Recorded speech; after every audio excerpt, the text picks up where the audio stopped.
Hi guys, so the dev campfire chat just ended and they revealed some huge news for Diablo 4 going into season 1 and the future of season 2. And we're going to talk about some of these things. One of the first things I really want to talk about is they are going to add a gem bag tab finally. Now, it's not going to be in the way of an actual tab. They said they were going to turn the gems like into a resource that you can craft. So kind of how you can see like your hide, your iron, your souls and stuff like that that you can see in your material bag, your monster bones. They're saying that is where your gems will go. So this way you can just craft them. And I think that's going to be amazing because that's way better than keeping your inventory. And currently in the game right now, I have almost a full stash in my chest full of diamonds. So it's like a waste of a tab, and that's a whole tab I can use to put gear for like another class that I'm trying to like make the perfect build for. Now, another huge thing they talked about is nightmare dungeons. So they said that they want nightmare dungeons to be a more like a more practical and a way to farm experience and gear that players want to engage in. And the way they're going to be doing that is by increasing the amount of experience that you get at the end of the dungeon for completing it. And they also stated that they are going to be adding a teleport waypoint from the sigil. Now, they didn't 100% confirm this for season 1, but they sounded pretty confident that we will expect to see this in season 1. So what that means is instead of us going and getting on a horse or riding to like dungeon to dungeon or trying to travel to the nearest town then right over there, we can just activate the sigil and there will be a waypoint right outside the dungeon that we can travel to. Again, guys, this is going to be amazing because it definitely helps with farming dungeons. I know this personally because whenever I'm farming dungeons, I hate having to run and go through dungeons all the time. And another big thing, guys, that they talked about is hardcore death protection. I know a lot of players have been playing hardcore, and the biggest thing that they've been dying from is disconnects. So in hardcore, there's an escape scroll that they mentioned that is currently only available in hardcore. So if you're doing a boss, you're doing some content that you want to quickly just instantly escape so you don't die, what they're going to do with that scroll is if you disconnect from the game, right? What they're going to do is if the game registers you as a disconnect while you're in the transition from teleporting, the game will automatically consume the scroll to put you in town safely. So this should hopefully be a nice fix for players who are playing hardcore and are currently dying to game mechanics and things that are broken about Diablo at the moment, not like your fault. Now, the next thing I want to touch about is looking for groups in the game. Rod Ferguson talked a little bit about this, saying that that is something that they're planning on improving in the future.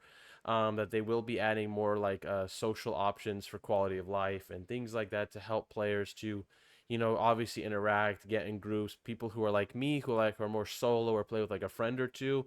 Like sometimes it would be nice to just look for a group and jump and help a random group complete a dungeon because again, you get more experience for playing in a group. So if I can just jump in and I don't have to necessarily talk to people, I can just do the dungeon with them. That would be amazing, and I would definitely be doing that.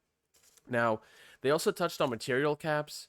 I don't know how many of you guys are actually topped off on your materials. I'm pretty sure there is a percentage of people out there that are that grinding the game that hard.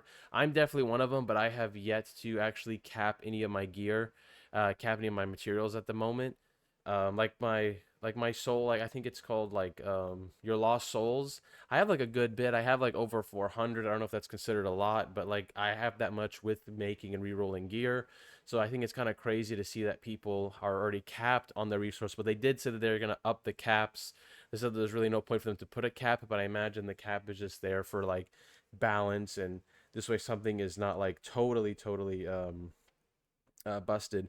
And then one of the biggest things that they talked about was the altars of Lilith and the renowned progress. So they stated something interesting, and I'm kind of bummed out about it, but happy about it at the same time. So what they said was in the season, the altars of Lilith that you discover will be locked to your account. So going into the season, you will keep all those altars of Lilith that you found and the bonuses that came with finding all those altars. And then any of the locations that you discovered. So if you're like me and you're someone who's discovered the entire map, the whole map for you will be discovered from what they said, and you will get all the renown for that and all the renown from the altars of Lilith.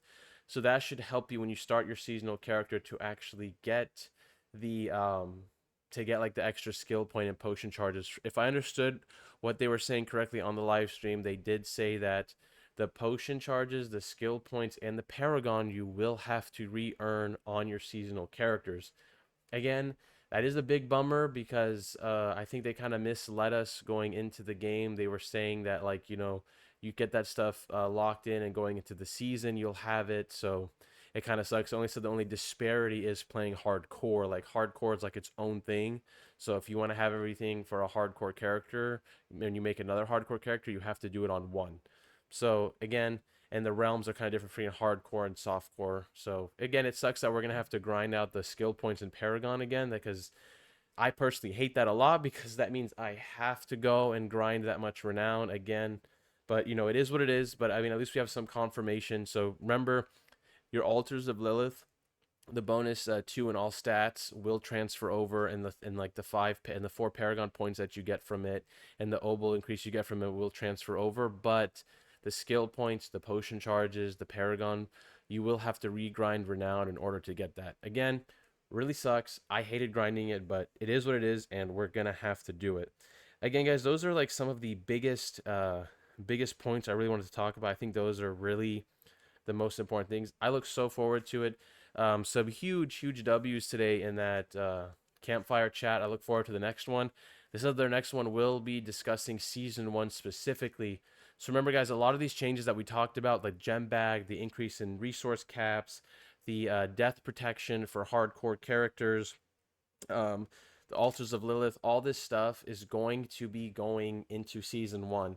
And also, one more thing before I end the video is they did say buffs. Adam had a huge booklet in his hand, 13 pages they were saying, and that whole booklet, it was containing a lot of patches and balances. And one of the devs made a mistake saying there's going to be a lot of buffs to resource regeneration. So guys, remember, hang on to some of your resource regeneration stuff. It might come in handy. Who knows, if they do it wrong, it could break the game and we could have permanent uptime on our stuff. I'll be making another video talking about this shortly here right after this video. Thank you guys so much. I'll catch you in the next one.